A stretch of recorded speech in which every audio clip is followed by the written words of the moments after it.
¿Crees que la IA está perjudicando o mejorando? Depende. Y para mí es un buen recurso siempre y cuando se utilice con criterio. Corto, copio, pego. No sirve de nada porque entonces lo que habrá que cambiar será el sistema y prácticamente volver a lo que era antes. Porque ¿qué sentido tiene pedir un trabajo que no lo van a hacer ellos? Con todos los cambios que han habido en leyes educativas, lo que se ha hecho ha sido que los ciclos formativos pasen a ser un curso puente. En clase igual no te llega el 10% de alumnos que realmente quieren trabajar de eso. La alimentación infantil es un pilar fundamental en cómo va a ser también la alimentación del adulto. Cuando ya empiezan a llamarles más la atención justamente por los dibujos animados, personajes que aparecen en esos envoltorios, bueno, supongo que hay muchos intereses económicos detrás y no es fácil, pero creo que se debería regular ya. El uso del móvil enseguida lo sacan para mirar WhatsApp, y es un enganche tal que hace que no se puedan seguir las clases con calidad. Y ahora voy a decir algo que a mis alumnos se lo digo, o sea, no es nuevo. Me entran ganas de comprar inhibidores de móviles. Lo que pasa es que entonces la red wifi se nos va a no puedo. Hola Sandra, para quien no te conozca, explícanos un poquito quién eres y a qué te dedicas. Pues muchas gracias antes de nada por invitarme. Soy Sandra Manso, actualmente soy docente del Departamento de Educación, pero no desde hace muchos años. Realmente empecé a trabajar aquí en 2018. Yo estudié biología como licenciatura y nada más acabar empecé a hacer estudios de doctorado en un ámbito un poco diferente, porque no lo hice en la Facultad de Biología, después si queréis os explico, y estuve unos años trabajando en investigación. Ahí realicé el doctorado y después decidí hacer un cambio de rumbo más hacia la docencia. Vale. ¿Qué te llevó a estudiar biología? Pues la respuesta esperada sería que desde pequeña había querido estudiar esto y la realidad es que no es así como en muchísimos alumnos de secundaria. Yo sí que tenía claro que me gustaban las ciencias naturales, la biología, me gustaban los animales y tiraba un poco por ahí. Mi primera opción era veterinaria y en las PAU de septiembre me quedé a 0,02 de entrar en veterinaria. Entonces la segunda opción era biología y aún así yo en septiembre me volví a presentar y me dio la nota. Pero obviamente ya no hay plazas cuando te presentas en septiembre y dije, bueno, hago el primer curso de biología y luego me cambio. Pero empecé y me gustó hasta tal punto que dije, bueno, si realmente quiero hacer veterinaria, pues ya lo haré cuando acabe. Y bueno, un poco era eso, sobre todo lo que me gustaba era todo el ámbito de la biología, las ciencias naturales y fue un poco lo que me llevó a escoger esa rama realmente, pero tener claro con 17 años que quería estudiar una carrera, aunque hubiese sido veterinaria, no lo tenía para nada. ¿Qué te hizo querer después, años más tarde, estudiar ahora la carrera de nutrición? Vino por dos motivos principales, uno más personal y otro más profesional. El personal era que para hacer el doctorado, por circunstancias, me había desviado un poquito más a aspectos de medio ambiente y a mí lo que realmente me gustaba era más el ámbito sanitario. Entonces el cambio un poquito profesional quería que fuese en esa línea y la parte más personal era porque, bueno, cada vez iba teniendo como más interés en mejorar hábitos de vida y sobre todo la alimentación y llevaba un poco como autoformándome 2-3 años y decidí que ya que quería hacer un cambio un poco de rumbo también a nivel profesional, pues realizar el grado, que es lo que realmente te da la cobertura legal para poder trabajar, porque podía haber hecho un máster y sí que podría haber cambiado de temática de investigación, por ejemplo, pero nada más, ¿no? Me hubiese dado conocimientos, pero no me hubiese abierto puertas profesionalmente. Porque exactamente el doctorado en biología, pues dices que estaba en medio ambiente. Sí. ¿Qué realmente qué hiciste en el doctorado? Es muy curioso. Sí, a ver, yo en mi vida digo que siempre han habido como cadenas de casualidades, por decirlo así, que al final pues las aprovechas o las sueltas y a raíz de ir aprovechando una y otra van apareciendo y de repente se forma un camino que no esperas, ¿no? Porque, bueno, yo cuando estaba estudiando biología empecé a trabajar en la UPC, en la Universitat Politécnica de Cataluña, como auxiliar administrativa, como secretaria de 2 profesores de Ingeniería de Caminos. Y bueno, la verdad es que yo allí estaba muy a gusto, ellos también conmigo, y cuando acabé en junio la carrera, la licenciatura, y recuerdo perfectamente que en agosto, que estábamos de vacaciones, me llamaron, me dijeron que me invitaban a comer para hablar. Y me hicieron un poco encerrona de decirme, tienes el mes de agosto para pensarte si quieres hacer el doctorado con nosotros. Wow. Y fue como, bióloga en ingeniería de caminos, un doctorado, pero ¿de qué me estáis hablando?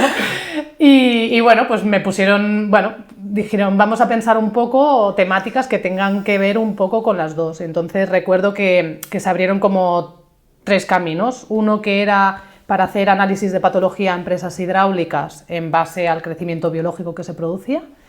Otra temática era lo que le llaman el self-healing, que es como el autocurado del hormigón al añadir microorganismos encapsulados en el interior, que cuando se abren grietas, pues esas cápsulas se rompen, entra el oxígeno, se reactivan y tapan un poco esas grietas.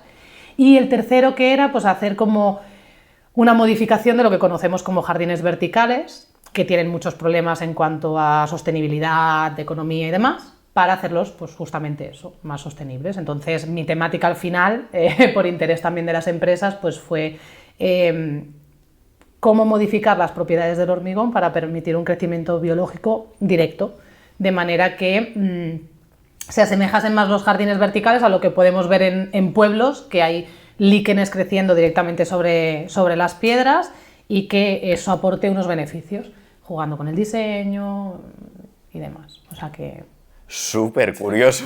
Ya, la verdad es que es un mundo súper curioso y súper apasionante. ¿Y crees que haber estudiado todo el tema de la biología te ha ayudado en la carrera de nutrición? Totalmente. Sí. A ver, hay una parte que sí que es directamente de biología, que es la base. Toda la base que te da el conocimiento de aspectos como citología, histología, anatomía, fisiología, también a nivel de microbiología, genética, o sea, biología es una carrera que sobre todo los 2 primeros años son como ciencia muy básica. Entonces te da conocimientos que son aplicables a cualquier otro grado de la salud. Pero sin duda creo que el doctorado también ayudó a eso, porque al final la manera de estudiar en un grado o en una licenciatura es totalmente diferente a las habilidades que tú vas adquiriendo durante un doctorado. Entonces al final yo empecé a estudiar como todos desde pequeña y no he dejado hasta el día de hoy. Entonces al final te conviertes en un profesional del estudio. Ya sabes un poco lo que es más importante, lo que no, y te preguntan y dices, pues no lo sé, porque eso es lo más importante y se ve, ¿no? O también a la hora de ser docente, pues tú tienes un poco esa visión de qué es lo que tú preguntarías si fueses también docente, ¿no? Qué es lo que tú le darías un mayor peso y una mayor importancia. Ya ves, brutal. Entiendo que cuando hiciste la carrera de biología y el grado de nutrición han sido en diferentes momentos en cuanto al sistema educativo, cómo estaba planteado, etcétera, etcétera. Entonces, digamos que la primera posiblemente era examen y ya, ¿no? Y ahora la más actual es como mucho de enviar trabajos y hacer tal. ¿Cuál considerarías que es mejor, entre comillas, ¿vale? Porque habría muchos aspectos aquí a delimitar, pero ¿cuál te gusta más? ¿O cuál consideras también, porque como docente tienes ahí un peso importante, cuál dirías que es mejor? Si yo simplemente pienso en cómo funciono yo, en cómo soy yo, para mí mejor el grado. Porque al final yo soy una persona que a base de trabajar las cosas es cuando las asimila mejor. Yo en biología recuerdo que para estudiar cualquier cosa yo necesitaba entenderla. Nunca se me ha dado bien el memorizar por memorizar. Entonces, claro, desde ese punto de vista para mí es mejor el ir trabajando, el ir haciendo trabajos, pero en los 2 tipos de sistemas va a depender mucho de la persona y de cómo esa persona aproveche la manera. ¿Por qué? Pues porque a mí me pasaba que yo podía ir a clase, coger apuntes, prepararme mucho y a lo mejor sacar una nota peor que la de un compañero o una compañera que quizá ni venía a clase, te pedía los apuntes, tenía facilidad, lo escupía en el examen y ya. Y a lo mejor después en el trabajo yo podía sacarlo mejor, ¿no? A la hora de práctica, recuerdo unas prácticas de laboratorio de genética. No recuerdo ahora si fueron genética o microbiología, pero bueno, el caso es que estaba con un chico que era un coco. Él iba a clase, no trabajaba, yo sí, empecé a trabajar con 17 años, entonces iba ahí compaginando, y él iba a clase por las mañanas, cogía apuntes, y luego por la tarde, en el turno de tarde, repetía la misma clase, y entonces ahí no cogía apuntes y se iba quedando, y era de estar en biblioteca, bueno, sacaba notazas. Al final, después de 3 intentos fallidos, le tuve que decir que se fuera al bar a tomar un café para acabar yo el ensayo, porque si no, no salíamos de allí ni hasta mañana, porque era de equivocarse a la hora de estar poniendo los reactivos, de estar poniendo las muestras en los pocillos, era de liarla cada vez. Y fue como, mira, da igual, lo hago yo. Entonces, bueno, pues en aquel sistema era así. En este sistema, bueno, tampoco es que sea idílico, porque al final la carga que lleva para los docentes, a los que el sistema no les da mejores condiciones de las que había antes, pues necesariamente pasa porque muchos trabajos se hacen en grupo, porque si no, entre otras cosas, es imposible corregirlos todos, y todos hemos trabajado en grupo y sabemos que no todos trabajamos igual. Sí. Entonces, al final tú asumes parte de trabajo de otros compañeros y todos al final tienen la misma nota, ¿no? Que al final una nota no quiere decir que haya unas mejores competencias, porque es lo que he dicho antes, pero bueno, al final, dependiendo por dónde quieras ir, pues esa nota sí que va a tener importancia. Claro, y yo creo que luego llevado a la vida real, ¿no? Después de estudiar, o sea, el que más haya pencado a la hora de hacer los trabajos, luego creo que tendrá una repercusión más positiva que el que no ha hecho ni el huevo, hablando claro. Ahora que eres profe, ¿por qué decidiste finalmente pues, dedicarte a la enseñanza? Bueno, aquí sí que ves, a diferencia de por qué estudié biología, aquí sí que a mí siempre me había gustado lo de enseñar, era como desde pequeña, eso era lo mío. Yo empecé a dar clases, de hecho, bueno, ya ves, a niños más pequeños, o sea, empecé a dar clases con 14 años a una niña que tendría 9 o 10 años. Y eso me gustaba, de hecho, cuando estudié biología, el último curso, realicé el CAP, que le llamaban, ¿no? El Certificado de Aptitudes Pedagógicas, que era un curso que duraba pues, todos los sábados del curso. Estabas allí, nosotros nos tocó en Campus Mundet, desde, pues, no sé, igual desde las 9 de la mañana hasta las 2 de la mediodía. Y es lo que ahora es un máster, en el que prácticamente el contenido es el mismo, pero bastante más caro y de más tiempo. Y que no te habilita, ninguno de los dos te habilita para ser mejor docente, ni mucho menos. Realmente es bastante mejorable la formación en este sentido. Y bueno, yo lo realicé porque me gustaba, pero quería explorar antes otros ámbitos. Y al haber hecho el doctorado en un ámbito tan diferente al mío, el poder dar clases lo tenía muy limitado. Entonces al final podía dar alguna charla puntual a los alumnos sobre las temáticas de estudio, alguna clase muy puntual en temas de ciencias de materiales, pero poco más. Y realmente era algo que me faltaba, sí, que me apetecía hacer. Bueno, ya que hablamos de educación, de enseñanzas y demás, no sé si lo habrás visto, pero hace poco ha salido el último informe PISA, que bueno, que evalúa el rendimiento académico y tal en nuestro país, y la verdad que España salió bastante mal parado. Entonces, ¿qué opinas sobre el rendimiento académico actual? Ya que tú eres profesora, pues no sé qué piensas. Bueno, lamentablemente nos sorprende mucho los resultados, pero yo soy docente de ciclos formativos de grado superior, entonces digamos que los alumnos que nos llegan ya han pasado por ahí.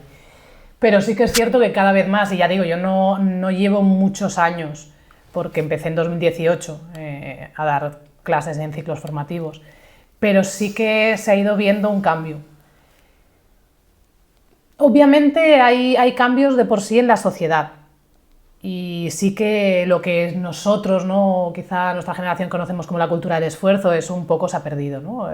Toda la sociedad actual, todo va más rápido, en todo se busca la inmediatez, entonces el alumnado también tiene como menos paciencia a la hora de formarse. Eso por un lado.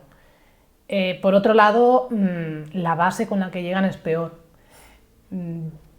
Necesito perder clases a veces para explicar temas matemáticos básicos, como para realizar un cálculo, por ejemplo, si realizásemos un cálculo del gasto energético total, pues de cómo priorizas, ¿no? ¿Qué es lo que haces primero? Porque está entre paréntesis o esto es una multiplicación. Entonces, claro, hay a veces que dices, bueno, pues tenemos que perder tiempo en eso. O si les das un artículo científico, ¿no? Es como lo ven y te estás pasando. Un artículo científico en castellano y obviamente sin que sea muy complejo, no de ningún ensayo aleatorizado ni nada muy, muy profundo. Les falta comprensión lectora, les faltan habilidades que para nosotros consideramos como más básicas. Y aquí hay una parte que sí que obviamente puede venir por, pues ya digo, por la sociedad y por qué es lo que se busca un poco en la educación, pero también por el sistema. Si no se invierten los recursos que se tienen que invertir, difícilmente se puede llegar a formar bien. ¿Por qué? Pues porque cuando comparan a cuando estudiábamos nosotros, la situación era diferente, independientemente de ratios, independientemente de todo eso, la inmigración era mucho menor, ¿no? Y el departamento primeramente dijo que los resultados PISA venían como consecuencia de la sobrerepresentación de inmigrantes, que luego reculó y luego dijo, bueno, no es eso, es por la pobreza infantil. Bueno, obviamente sí que hay un mayor ratio de personas que vienen y que a lo mejor pues no tienen el idioma bien, no lo conocen adecuadamente para poder seguir unas clases, pero el problema para mí no es ese, eso es algo positivo, ¿no? Que la educación pública al final esté acogiendo a formar a todas las personas, pero el problema es que si no das más recursos, pues la calidad baja. Y si tú das recursos a la empresa, a los centros concertados, quitándoselo de los centros públicos, pero los centros concertados se comportan como privados y al final escogen qué tipo de alumnado tienen, pues lo único que estás haciendo es privatizar la educación. Claro, y deteriorar la educación pública, ¿no? Sí, claro. Eso ahora lo estamos viendo con cambios muy recientes, que por el Real Decreto que entrará en vigor el 1 de enero, por ejemplo, nos estamos viendo en la situación de que van a cambiar aspectos de regulación para que los alumnos en prácticas coticen en la Seguridad Social, pero eso implica una serie de condiciones para las empresas, que empiezan a haber empresas que dicen si estas son las condiciones no cogemos alumnos. Hostia, claro. Y eso a fecha diciembre 2023 para entrada en vigor 1 de enero 2024. Buah. Bueno, ahí estamos, todavía no está resuelto. Dios, ya vaya bomba, ¿eh? Yo no era conocedor de esto. Que a mí me ha dejado ahora de piedra. Hostia, no lo sabía. Y entra en vigor ya, el 1. Madre mía, qué pasada. Has comentado que, o sea, para empezar, claro, entiendo que todo esto de que los resultados vayan bajando y demás, o sea, es multifactorial por lo que comentabas, ¿no? Y uno de los temas es el consumo de información rápida, ¿no? O sea, tipo redes como Instagram o TikTok. ¿Crees que realmente está afectando al alumnado de que pierde la capacidad de concentración? Seguro que no es el único factor, porque segurísimo que no es el único factor, pero sí, ahora yo me acuerdo que antes se podían poner documentales a lo mejor que creíamos que eran interesantes para alguna temática concreta, que igual te duraban 1 hora, y los veían y ahora ya simplemente ven la franja del tiempo y ven la duración y ya dicen, pero todo eso tenemos que verlo. Sí, o cuando les entregas un dossier de apuntes, porque ya lo de coger apuntes tampoco. Y ven el número de páginas y todo esto no lo tenemos que saber, o previo a un examen. ¿Y qué es lo más importante? Buah, claro. Y dices, y hacemos una clase de repaso, y si queréis hacemos una clase de resolución de dudas, pero una de repaso me estáis pidiendo que os diga lo que va a entrar en el examen, ya. Para vosotros solo miraros eso. Bueno, pues sí, ellos, además, pero aquí entran también otros aspectos, y es que con todos los cambios que han habido en leyes educativas y en cómo es el sistema educativo, lo que se ha hecho ha sido que los ciclos formativos pasen a ser un curso puente, que tiene sus cosas positivas, no digo que no, pero al final acaban con un título que les permite legalmente trabajar como dietistas, por ejemplo, técnicos superiores en dietética, y en clase igual no te llega al 10% de alumnos que realmente quieren trabajar de eso.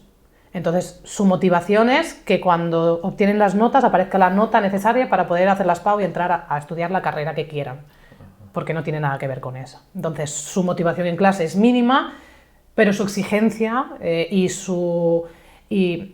un poco sus reivindicaciones en cuanto a si una materia es difícil o no, pues va simplemente en función del número que ven. Y eso pues es un poco complicado, porque al final tú quieres darles una calidad, pero para darles una calidad también tienes que exigir un nivel mínimo. Claro. Sé que es una pregunta compleja, pero de tu experiencia como profe con todo esto, ¿crees que se puede hacer algo? O sea, porque claro, ese impacto igualmente lo van a tener en los dispositivos, pero no sé si... No sé, ¿qué tienes en mente? ¿Qué se podría llegar a hacer para que la concentración les volviera...? Es complicado. Yo ahora voy a decir algo que a mis alumnos se lo digo, o sea, no es nuevo y es poco, para ellos es poco popular, pero yo a veces me entran ganas de comprar inhibidores de móviles. Lo que pasa es que entonces la red wifi se nos va también. No puedo, pero es que es imposible. Son todos mayores de edad, pero el uso del móvil enseguida lo sacan para mirar WhatsApps, para mirar cualquier cosa y es un enganche tal que hace que no se puedan seguir las clases con calidad. Ahora todo tercero o cuarto de la ESO, ciclos formativos de grado medio, el departamento dota a cada alumno con un ordenador portátil, entonces tienes a todos los alumnos con ordenador. Yo, si tengo que dedicar, en mi caso no es así, pero si yo en el mismo tiempo que tenía, aparte tengo que controlar que nadie esté usando el ordenador para algo que no sea lo que estamos hablando, cuando yo no veo las pantallas, si yo tengo que hacer, además de vigilante, pues eso resta horas de clase, porque realmente al final es como que tienes añadidos. El uso de las tecnologías para mí es positivo siempre y cuando esté regulado, pero bien regulado, o sea, para utilizarlo para cosas concretas, no por el hecho de que sea con el ordenador es mejor que si es a mano. Es que hay cosas que necesitan aprenderse a hacer a mano para luego automatizar, por ejemplo. Es muy fácil tener una plantilla de Excel automatizada y poner los 4 números que te salgan los cálculos. Pero primero aprende a hacer esos cálculos para tener un criterio y cuando veas esos resultados saber si tienen sentido o no.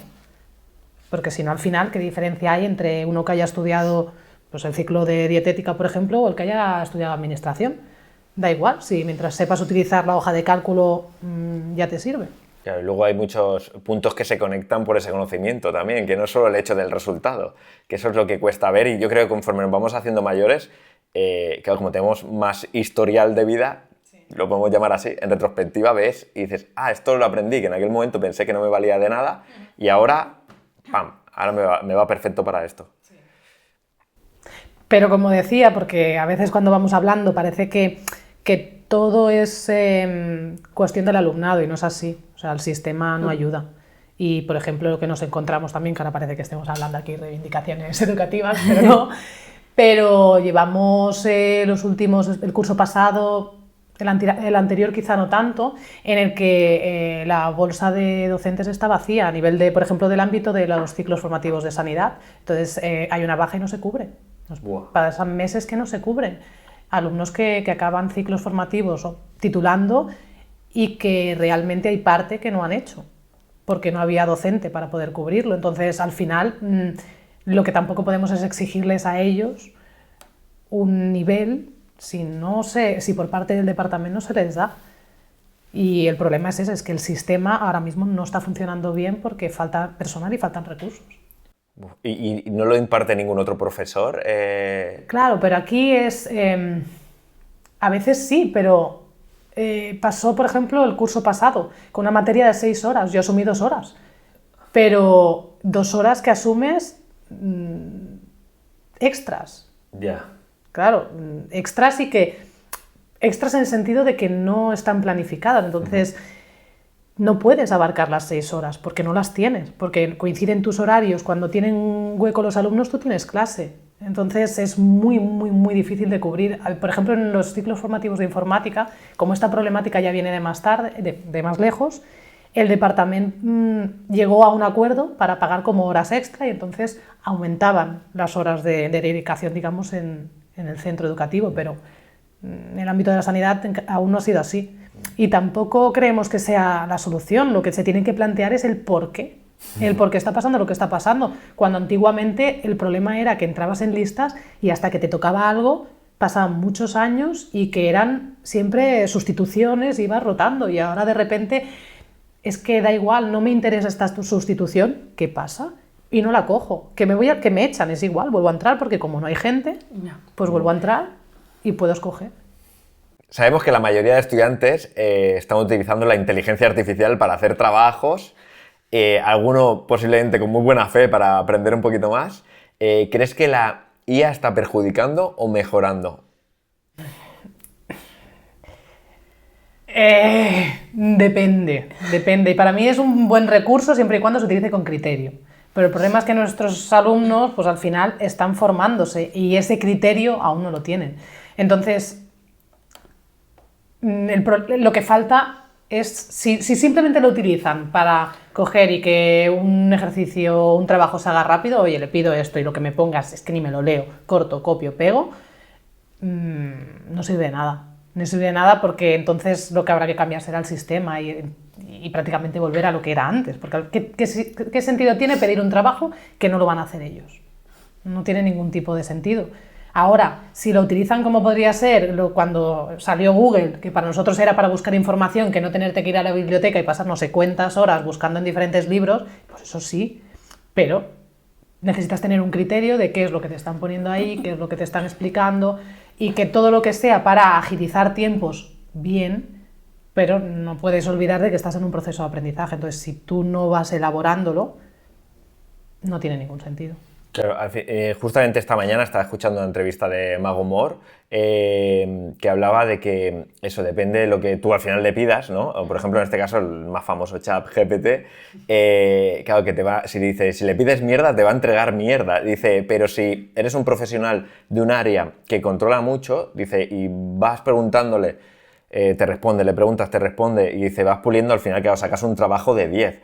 Entonces, yo no soy docente, pero creo que desde mi punto de vista, si consiguieran la persona hacer un buen trabajo a través de eso, pero porque tiene unos conocimientos ya de base, pues yo creo que se merecería el 10 igualmente. No porque no lo haya redactado, no se lo merece, sino porque ha conseguido sacar información muy buena utilizando una herramienta muy nueva. Exacto, pero no es el hecho de redactarlo, es el hecho de que la mayoría lo que hacen es, como en Google, ponen una pregunta y ya está, y lo que sale de ahí, como muchos, y si se miran alguna cosa que no les cuadra o que no, pero no van a hacer la mayoría, estamos generalizando aquí, no van a hacer ese esfuerzo de mejórame esto, mejórame aquello, porque al final los alumnos cuando lo utilizan mayoritariamente es para ahorrarse tiempo. Entonces, si me ahorro tiempo es, te pongo el enunciado, porque al final es eso, copiar un enunciado, y lo que me vuelques es la respuesta. Porque no utilizan el criterio para saber si esa respuesta es lo suficientemente buena o no. Sí, exacto. Yo creo que ese es el punto, que lo que te decía, ¿no? Si le pides algo básico, te va a devolver algo básico. Entonces, al final, bueno, desde mi punto de vista, que yo no soy docente, repito, pero que me parece buena herramienta si se utiliza bien, sin más. Claro, pero teniendo en cuenta esto, o sea, es decir, si los trabajos están hechos o la finalidad de los trabajos es para aprender, si tú a una herramienta le estás diciendo lo que te tiene que decir, ¿aprenden? O sea, realmente la pregunta es esta, ¿no? De decir, ¿hasta qué punto la inteligencia artificial me permite hacer trabajos? Perfecto, pero ¿en qué momento me da el aprendizaje, ¿no? O sea, creo que aprender no aprenden nada, ¿no? Supongo que tendremos que modificar también el tipo de trabajos que se piden. No tiene ningún sentido a día de hoy pedir trabajos que sean completamente teóricos. Sí, porque es que al final, es que ya no con inteligencia artificial, si es que Google te va a dar muchas veces la solución. Entonces, cada vez más tienen que ser trabajos que sean aplicados, que aún así, dependiendo del ámbito, te van a dar una respuesta completa, pero en aquellos en los que tú tengas que aportar un valor añadido de lo que tú harías como profesional el día de mañana. Quizás esa reflexión, ¿no? Porque, claro, o sea, la diferencia que, o sea, digamos que hemos pasado de libros a Google a IA, ¿sabes? Pero al final no deja de ser, yo busco en alguno de estos tres y me da la respuesta. Sí, pero al menos tú tienes que reformular, dijéramos, lo que es el tema. Tú lees algo en un libro y luego tú lo reformulas con tus propias palabras. Pero si en la inteligencia artificial ya le estás pidiendo directamente que te redacte el texto, es que ya ni reformular la temática, ¿no? Por decirlo de alguna forma. Pero al final yo creo que en cierta manera ha pasado siempre, igual que los que copiaban en exámenes con chuletas, o los que copiaban trabajos o ejercicios, o los que estaban en grupos de trabajo que no hacían nada y acababan titulando, y el mundo laboral al final pone a cada uno en su lugar. No siempre, pero en la mayoría de los casos sí. Pues esto será un poco igual. Hay ciertas cosas que no podemos filtrar, es que no tenemos los recursos, no podemos saber si lo han hecho, podemos sospechar, o sea, una persona que cuando te escribe algo a mano que estamos haciendo ahí en clase, comete faltas de ortografía y escribe de una manera y de golpe y porrazo todo es perfecto y maravilloso, las sospechas están ahí, pero no hay pruebas. Entonces, al final, ellos mismos también tienen que decidir si lo único que quieren es eso, pues adelante. Nosotros no podemos gastar recursos y tiempo, recursos personales quiero decir, y tiempo en ir detrás de esto como persiguiéndolo, porque al final se pierde un poco de vista el objetivo, que es que aprendan lo que tenemos ahí, y al final consume eso, tiempo de clase. Al final es un autoengaño para el alumno, pero yo vuelvo otra vez al tema de conectar puntos, porque yo creo que los tres hemos pasado por exámenes con apuntes, que te dejan los apuntes directamente y dices, tengo aquí conocimiento. Y son los exámenes más difíciles, sí. Porque o sabes todo y eres capaz de conectarlo o no hay manera. Pues yo creo que la IA va un poco por ahí. O sea, yo te puedo preguntar una cosa para hacer un trabajo, pero como no sepa yo la base o pueda conectar, al final te escupe. Sí, pero ¿por qué eran los más difíciles? Porque al final dijéramos, como ya tenías los apuntes, en el examen estabas como asegurado, o sea, que tenías los apuntes y que si tenías que consultar, consultabas. ¿Qué pasaba? Pues que ya no estudiabas. O no estudiabas de la misma manera. Los apuntes te daban una seguridad que al final, ¿qué hacías? Pues que no aprendías, o sea, no estudiabas para ese examen. Bueno, creo yo, o sea, que al final... Pero lo que a mí me pasaba, por ejemplo, en estos exámenes era que pues, te mirabas por encima, pero realmente no profundizabas. Y entonces al final, claro, ¿qué pasaba? Pues que tenías un tiempo y ese tiempo se pasaba y no te daba tiempo a mirar todos los apuntes. Desde mi punto de vista, ojo, como yo lo he vivido, ¿eh? Sí, pero el problema de esos exámenes es que el tiempo acostumbra a ser limitado y cuando tú estás en un proceso de aprendizaje y estás en ese mismo curso que aún no tienes asimilados toda la parte conceptual, ese tiempo acostumbra a ser limitado. ¿Cuánto tiempo normalmente marcaban que tenía que durar una actividad y cuánto tiempo tardábamos en hacerla realmente? Pues normalmente mucho más. ¿Pero por qué? Pues porque aún no tienes todos los conocimientos necesarios para poderlo hacer de la manera óptima. Y en un examen con apuntes pasa igual. Sí que es cierto que hay la tendencia a relajarse más, ¿no? Por pensar no, porque sabemos que no es así, pero es igual. Lo que pretendes es que, si es con apuntes, yo busque la palabra clave y en los apuntes lo encuentre y lo vuelque. Y no es así. No. Bueno, dejamos la enseñanza de lado ya. Nos vamos con los bichitos. Vale. Estamos en casa, estamos cocinando. ¿Qué recomendaciones nos dirías para tener en cuenta para no coger una salmonelosis o otra intoxicación alimentaria que podamos tener? Bueno, lo primero que tenemos que saber es que los microorganismos, estos bichitos, están por todas partes y que no todos son malos. Hay muchos que ejercen un papel beneficioso en el cuerpo, ya sea por protección a nivel de la piel, a nivel de microbiota intestinal, tienen una función que es beneficiosa, pero hay otros que no. Entonces, lo primero que va a ser, pues higiene de la persona que está preparando esos alimentos y de las superficies en las que se vaya a trabajar, por tanto, buen lavado de manos, buena limpieza y desinfección de superficies. Tener mucho cuidado con la contaminación cruzada, que se le llama. Para poner un ejemplo, todo lo que es crudo pues conlleva unos microorganismos, por lo que he dicho, ¿no? Porque los tenemos en todas las superficies. Cuando esos alimentos se cocinan, por los tratamientos térmicos, pues normalmente, dependiendo si se consiguen esas condiciones mínimas, lo que haremos será eliminarlos, pero si no, persistirán allí. Si yo utilizo la misma tabla para cocinar, por ejemplo, para preparar un pescado que voy a meter al horno, y sin limpiarla, luego ahí estoy cortando el tomate, la lechuga para hacer una ensalada, pues claro, todos esos microorganismos se van a quedar en esa ensalada y los vamos a ingerir a una temperatura ambiente que lo que va a hacer es que puedan provocar perjuicios para la salud. Si en ese pescado quizá no va a provocar nada porque lo vamos a meter al horno, 180 grados, ¿no? Y se va a eliminar todo lo que hay ahí. Y dices, ¿cómo puede ser? Bueno, pues simplemente por eso, porque igual que nosotros no podríamos vivir a 80 grados de temperatura tal cual, pues los microorganismos también tienen una franja de temperatura en los que viven y se desarrollan bien. Luego hay más aspectos, o sea, también el mantenimiento. Si nosotros cortamos la cadena de frío, pues lo que hacemos es que se reactivan. Los microorganismos viven y se desarrollan bien en una franja de temperatura. Luego tienen otras temperaturas por los extremos en los que, sobre todo hacia abajo, que lo que hacen es que es como que se aletargan, como que se quedan dormidos, inactivos. Pero si vuelve a subir la temperatura, se vuelven a activar. Por lo tanto, si vamos cortando la cadena de frío, lo que hacemos es que les damos ese tiempo para ir creciendo y reproduciéndose. Y entonces acaban estando en unos niveles en el alimento que pueden dar problemas. Y como esos, pues bueno, habrían más, ¿no? A la hora de cocinar, pues por ejemplo las carnes, garantizar que en el centro de la pieza se llegue a los 70 grados centígrados durante un mínimo de 2 minutos. Si no, cuando comemos cosas que no están bien cocinadas, pues es cuando pueden provocar también, si hay un cierto contenido de microorganismos, pues pueden dar problemas. Por eso en mujeres embarazadas, niños, etcétera, pues tienen limitados ciertos alimentos, ¿no? o ciertas maneras de consumir los alimentos. Otro Sí, tema que... habrían más.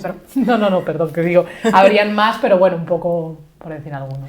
Otro tema que a mí me parece muy interesante es el tema de la epigenética, ¿no? O sea, ¿podrías explicarnos un poquito más o menos para que los que nos estén viendo pues sepan qué es y también qué relación hay entre nuestros hábitos y realmente nuestra genética, ¿no? ¿Qué relación tienen ambas?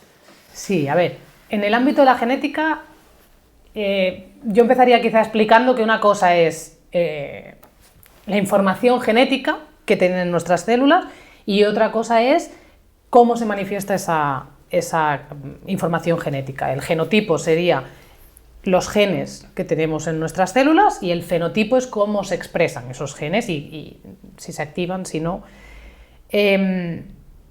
Tenemos que pensar que cualquier ser humano se forma al final por la unión de un óvulo y un espermatozoide. Por tanto, tenemos al final una célula que se ha unido por parte de dos con un material genético y este se va duplicando y a medida que se van formando nuevas células. Pero sabemos que en una etapa, digamos, de ser humano ya completo, desde la infancia y ya en el feto, no todas las células, o sea, no todos nuestros tejidos son iguales, no todos nuestros órganos son iguales, pero la información genética que tienen es la misma, que es el proceso de especialización.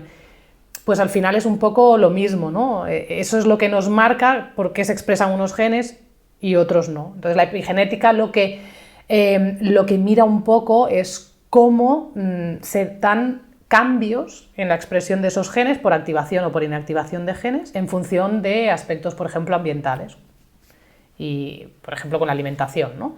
Ahí hay estudios que se han hecho que ya daban pie a ver que los hábitos no solo actuales, sino también pasados, tenían importancia y que estos cambios se podían heredar.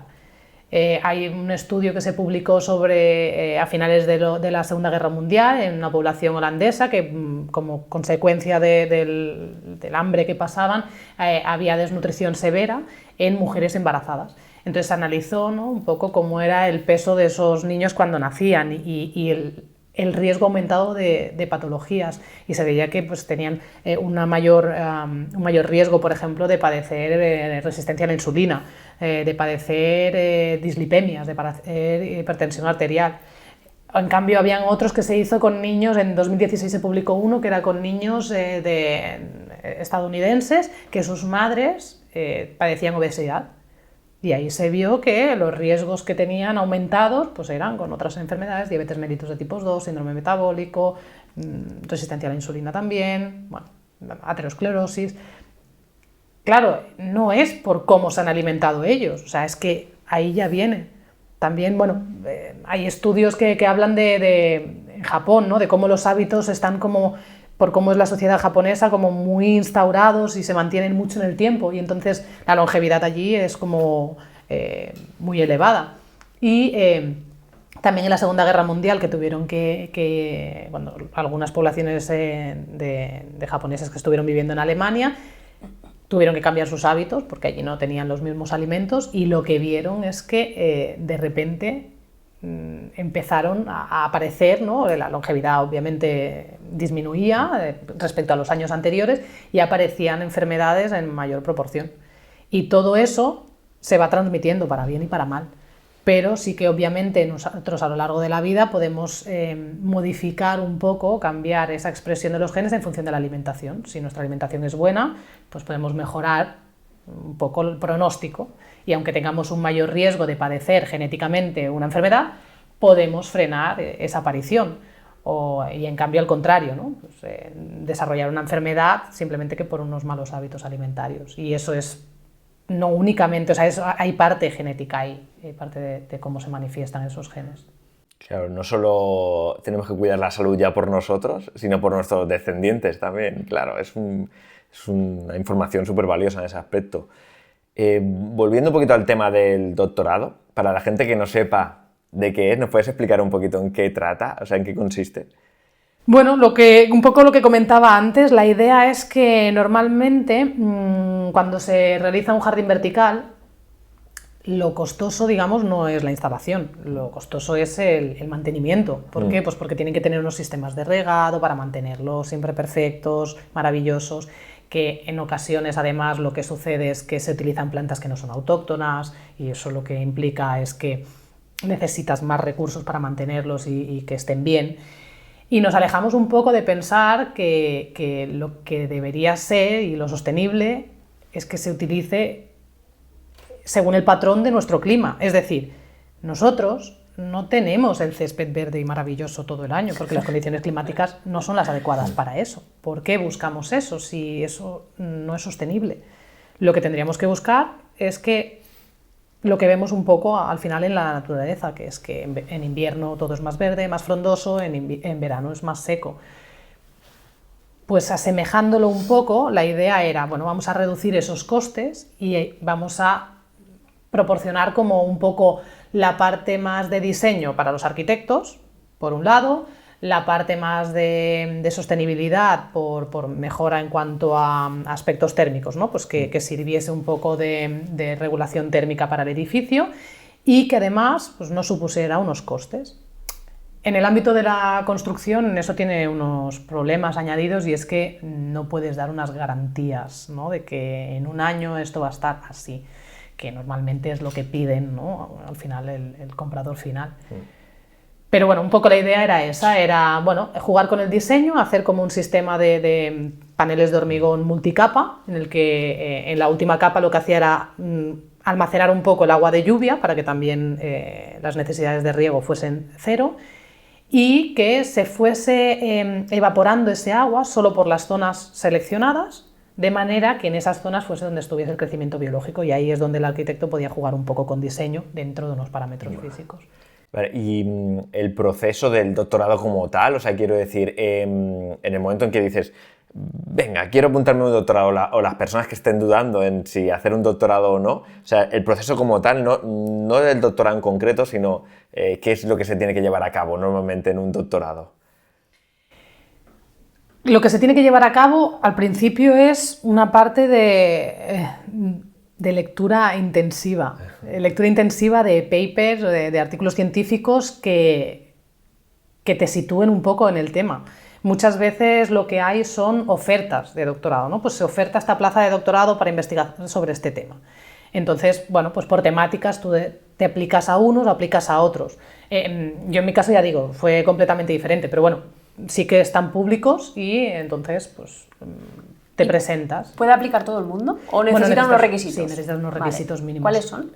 Necesitas tener unos créditos de máster. Cuando yo estudié realmente no necesitabas el máster completo, que ahora, si no estoy equivocada, sí que piden tener el máster completado para poder acceder. Te pueden pedir una nota mínima también de acceso, porque eso lo que puede dar es garantía de conseguir una beca y entonces que no tenga que financiarlo el grupo de investigación, porque en muchos ámbitos de investigación el grupo de investigación no va a financiar nada. Si consigues beca tienes sueldo, si no, no. Vale. Tampoco en mi caso, ya digo, no fue así porque a mí se me ofreció un contrato predoctoral y estaba cubierto, ¿no? Si no había beca. Pero bueno, al principio cuando te aceptan y aplicas y te hacen la entrevista y al final te seleccionan, pues la primera fase es mucho de lectura, a no ser que... Sí, es que depende, porque hay como diferentes vías. Puede ser que tú ya accedas porque cuando estás haciendo el máster tú ya lo hagas sobre esa temática. Muchas veces la investigación predoctoral, pues tienes alumnos de máster que te ayudan para poder abarcar todo y para poder ampliar un poco. Al final es como una jerarquía, ¿no? Tienes el investigador principal, algún postdoc muchas veces, que son gente que ya ha acabado el doctorado, el predoc que está haciendo esa investigación y alumnos de máster, ¿no? que están colaborando ahí. Entonces a veces tú ya continúas, tú ya has hecho esa parte, ya tienes ese bagaje más conceptual, ¿no? Y has participado en algo del desarrollo y entonces después vas ampliando. Y ahí pues tienes modalidades, o sea, ahora puedes hacer un doctorado que se evalúe en base a artículos publicados y los concatenas un poco en el tiempo y les das un poco de forma y ya, o puedes hacer la versión clásica, que era pues el doctorado en plan documento con capítulos y demás. Además, tú estudiaste el doctorado, hiciste el doctorado en el extranjero, ¿no? Yo hice un doctorado conjunto. Durante la carrera me hubiese encantado hacer un Erasmus, pero trabajando ya como con una cierta estabilidad fue como complicado. Entonces, como yo estaba haciendo el doctorado en Ingeniería de Caminos, pero había una parte de biología ahí, bueno, busqué un poco que centros de investigación o universidades trabajaban en ámbitos parecidos.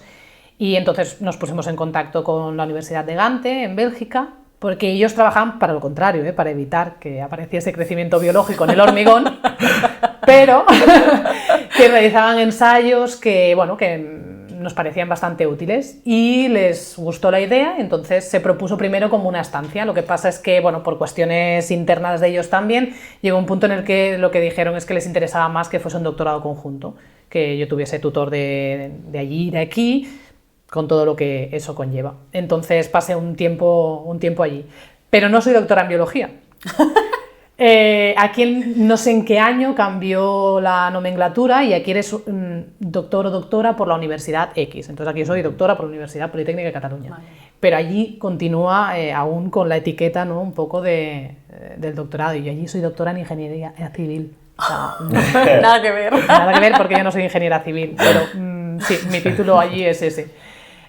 Sí. Por tu experiencia, ¿aconsejarías a alguien, pues a lo mejor alguien que nos está viendo, pues dice, ostras, pues a lo mejor también yo me plantearía el hecho de irme al extranjero a hacer un doctorado? ¿Se lo aconsejarías? Sí, sí. A ver, claro, con mi experiencia.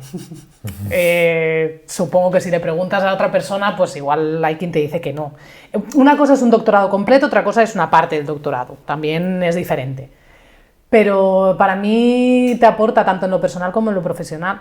En lo personal yo tengo un recuerdo fantástico, o sea, de conocer gente de diferentes culturas, porque en uno de los laboratorios, no sé, éramos 20 y tantas nacionalidades, había gente de todo el mundo allí trabajando y eso te abre la mente y te hace aumentar la capacidad de adaptación hasta límites que tú no esperas.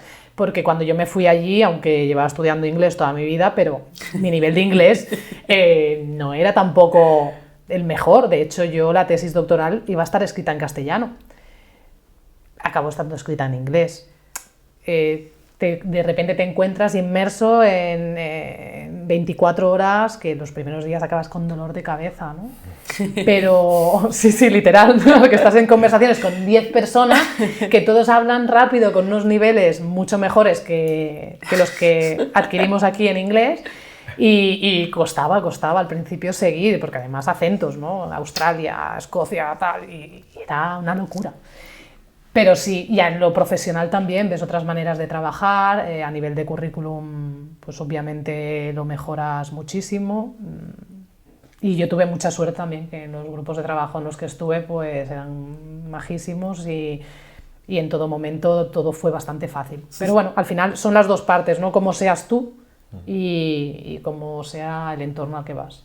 Claro, entiendo que toda esta parte es la parte más bonita, digamos, ¿no? La mejor. Entonces, ¿qué destacarías quizá como lo peor del doctorado? Del doctorado en sí. A ver, claro, cuando han pasado ya, porque yo me doctoré en el 2013. Sí, 2013.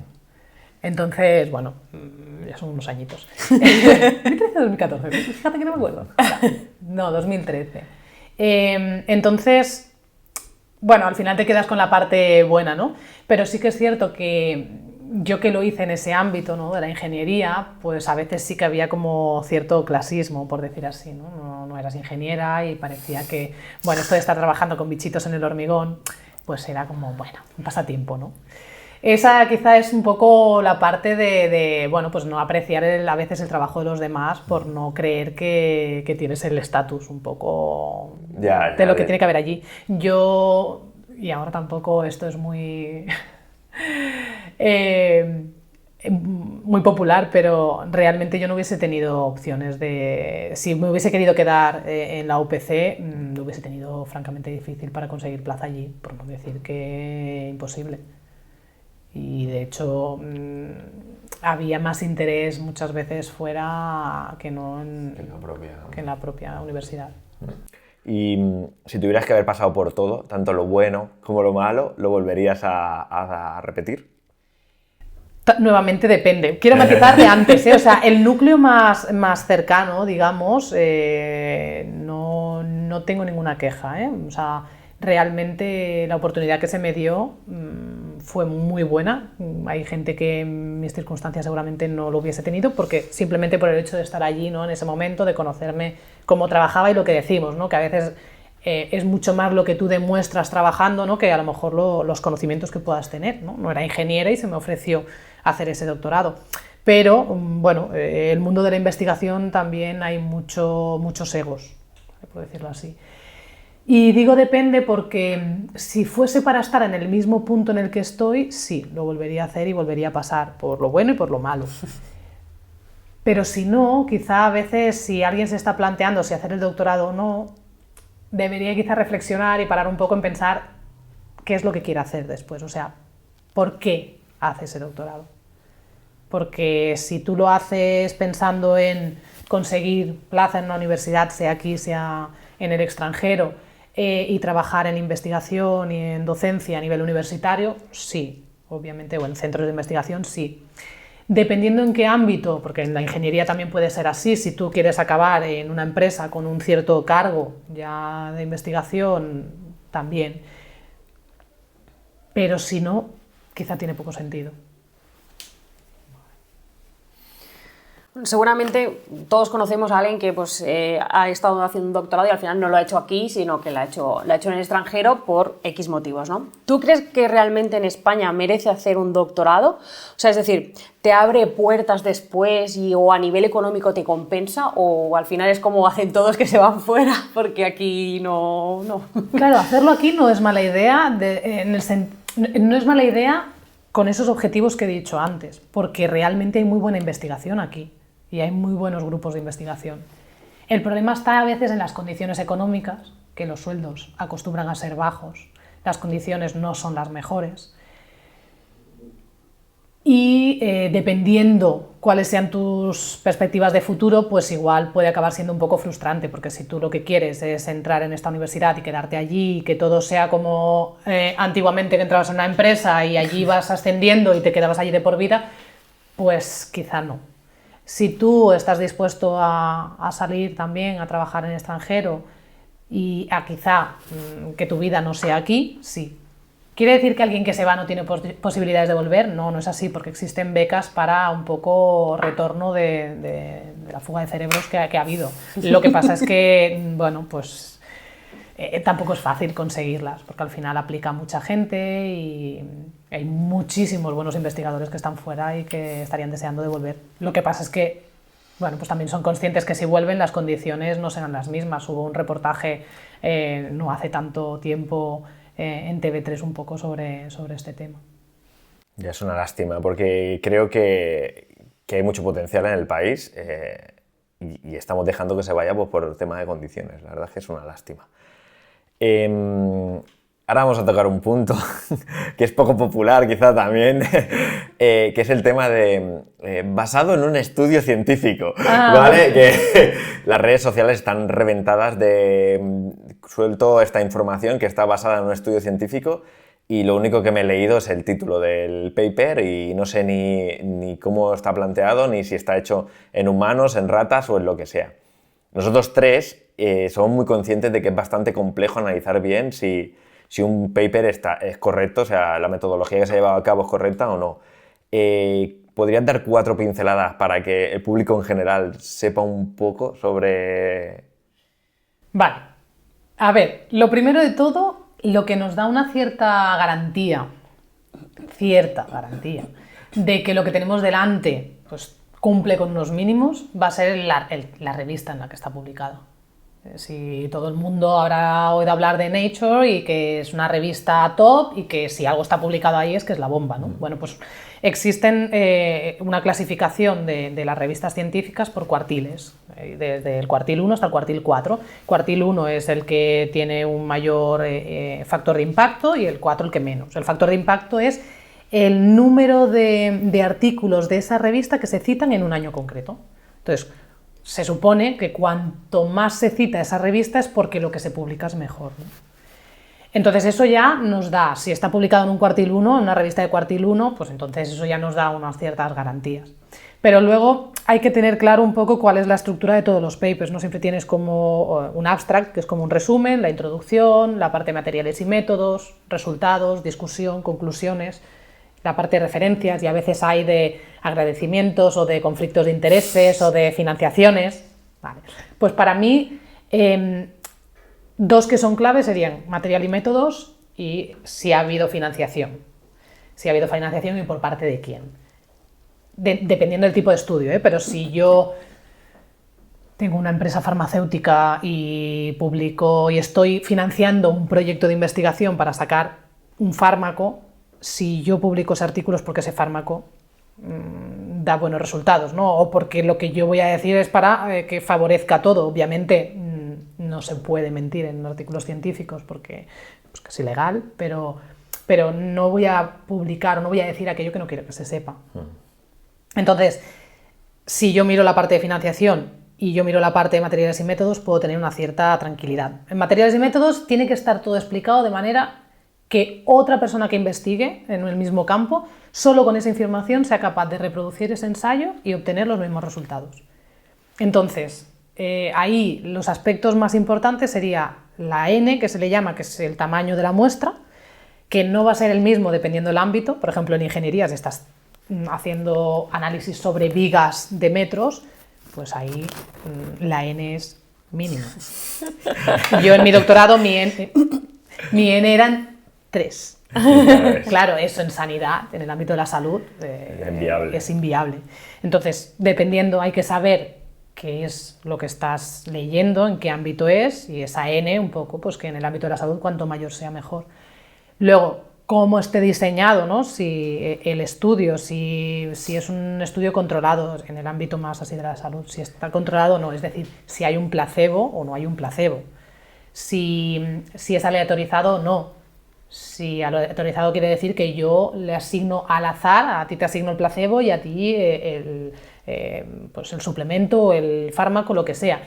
Y si es doble ciego o no, si yo soy el facultativo y te prescribo a ti en este estudio el placebo o el fármaco o el suplemento, si yo sé qué está tomando cada uno, ¿no? Pues cuanto más complejo es, o sea, cuanto menos saben las personas implicadas, mejor. Obviamente de ahí hay un registro y tú ahí puedes ir tirando del hilo y al final sabrás cuando hagas el análisis quién ha tomado qué.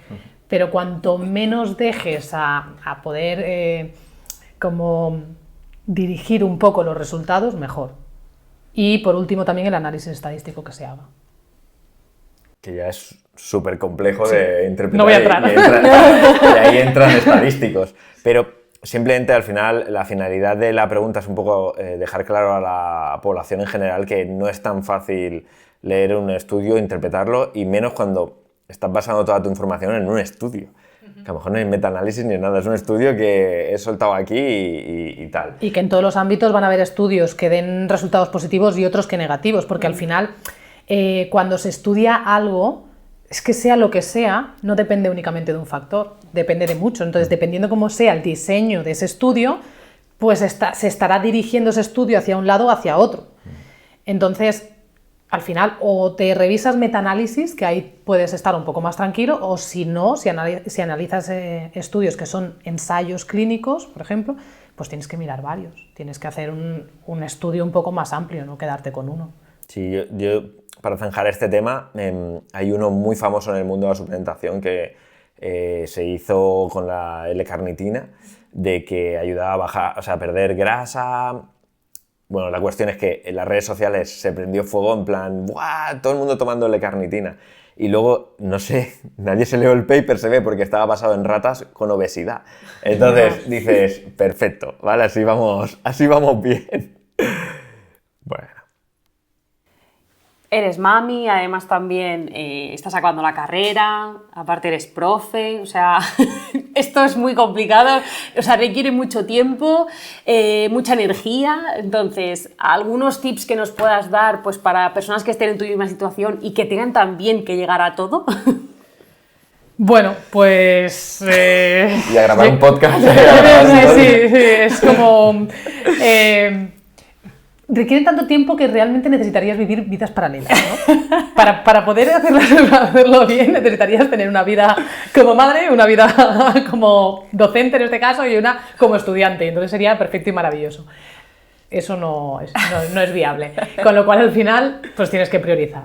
Tienes que priorizar en cuanto a importancia y en cuanto a fecha de entrega, por decir así. Y en base a eso, pues ir navegando un poco e ir un poco al final al día, de decir, bueno, ahora mismo no me puedo preocupar, en el mes que viene es esta semana tiene que salir esto, pues esto es donde tengo que focalizar.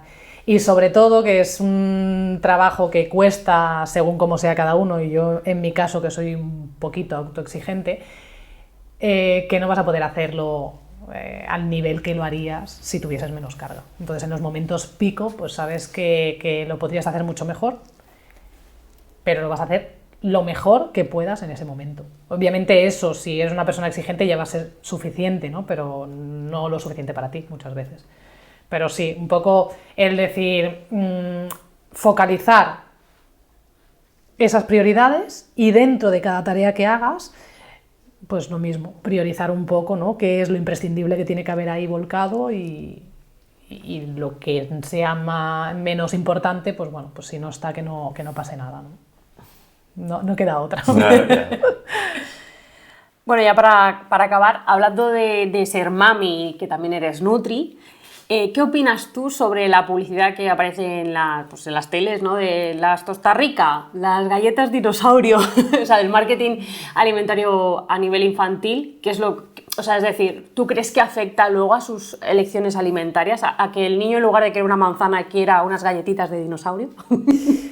Yo creo que sí, que es inevitable. Ahí en los primeros años es muy fácil controlarlo, porque al final todo pasa por ti, su grado de sociabilización es menor y los inputs, y muchas veces incluso pantallas, ¿no? Yo, por ejemplo, mi hija hizo los 2 años en septiembre y no ve la tele, nada. Entonces, bueno, pues es relativamente fácil.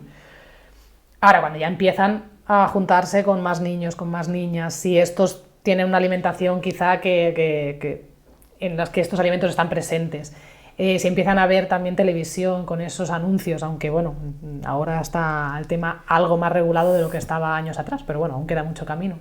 O simplemente cuando ya empiezan a llamarles más la atención justamente por los dibujos animados, por ejemplo, personajes que aparecen en esos envoltorios, pues claro, ya se empieza a hacer difícil incluso ir a comprar con ellos. Entonces yo creo que en ese sentido estamos a la cola, o sea, debería haber una regulación mucho más estricta en este sentido, porque es que parece no sé, que la factura sanitaria no sea todo lo grande que es. Dices, parece que quieras que haya más personas con enfermedades crónicas, porque la alimentación infantil es un pilar fundamental en cómo va a ser también la alimentación del adulto y cómo va a ser el desarrollo de esa persona y la epigenética que hablábamos antes. Entonces, ¿por qué no regularlo y mejorar un poco los hábitos y la salud de la población? Bueno, supongo que aquí hay muchos intereses económicos detrás y no es fácil, pero creo que se debería regular ya. Claro, las industrias haciendo de las suyas siempre. No sé, México, Chile, sí, otros países que han regulado y que han prohibido la aparición de dibujos en los envoltorios de los productos alimentarios que están enfocados a la infancia, porque aquí no conseguimos hacer eso. Y aparte que no sé si Yo tampoco lo sé, ¿eh? No sé si os habéis dado cuenta, pero incluso cuando vas a un súper, las galletas están a la altura de ellos. Claro, Para que ya Bueno. realmente visualmente ya vean las galletas de ositos, las galletas de dinosaurios. Claro, pero aquí entramos en que obviamente para esa empresa, ¿no? Que es ese supermercado, pues lo que les interesa es vender más. Yo trabajé muchos años en una marca de equipamiento deportivo y ahí está estudiadísimo. Todo lo que estaba en línea de cajas era aquello que daba un margen mayor. Qué fuerte. Y todo lo que podía llamar también la atención de los niños. Entonces en un supermercado es lo mismo. Ahí no me parece descabellado y no habría ningún problema si esos dibujos o no estuviesen en ningún producto o estuviesen en los productos sanos. Que ya desde las redes sociales se va proponiendo cada vez más que por qué no está en las verduras o no está en las frutas, ¿no? Claro, claro, exacto. Aunque bueno, eso no debería estar embalado, ¿no? Pero bueno, de alguna manera, pues con lo que fuesen los etiquetados a nivel de bandejas del supermercado propio donde aparece el precio, pues poder hacerlo allí, ¿no? O que no estuviese directamente en ningún sitio. O incluso los yogures naturales, porque por ejemplo los yogures de frutas sí que tienen los muñequitos con las frutas, Es verdad, pero sí. los yogures Sí, es naturales, verdad. por ejemplo, no saben nada. Pues ostras, incentivar, aunque sea un yogur natural. Aparte, se percibe como más aburrido. Sí, el yogur sí, es sí. como... Bueno, es que luego tienes eso, la presión asociada, ¿no? Porque a veces en los grupos, ¿no? Pues siempre, al final, los que intentan que la alimentación sea más sana, pues no dejan de estar un poco estigmatizados porque es como, oh, es que no le dejas. Y dices, bueno, pues es que a lo mejor le estamos creando nosotros una necesidad a esos niños que no la tendrían. A nivel de azúcar, a nivel de dibujos, a nivel de pantallas, o sea, a nivel en general, o sea, cuando son tan pequeños las necesidades las creamos nosotros. Sí. Ya llegará un momento en el que lo pedirán y no pasará nada. Una cosa son los hábitos en casa y otra cosa son las situaciones puntuales que se dan fuera de casa. Y no hay que prohibir nada, no se trata de eso, pero sí de que los hábitos diarios pues sean los mejores. Y de esa manera, esa acción puntual de un cumpleaños, de salir un fin de semana, no tengan ningún tipo de importancia ni de repercusión en la salud. Claro, aparte, volviendo un poco al tema llamativo, todos hemos visto la típica foto en redes sociales de la verdurita súper bien cortada con todos los colores, o sea, ya está ahí, ya está en la naturaleza, o sea, eso puede ser llamativo también y puede ser bueno. Lo que pasa es que la industria amplifica por 10 lo que está en la naturaleza y... Es posible competir con ellos a ese nivel. Exacto. Bueno, pues yo creo que podemos ir finalizando ya. Simplemente darte las gracias por haber venido y haber implicado el tiempo, que sabemos que tienes muy poquito, en estar por aquí por el podcast. Y nada, lo dicho, muchas gracias. A vosotros. Gracias, Sandra. De nada.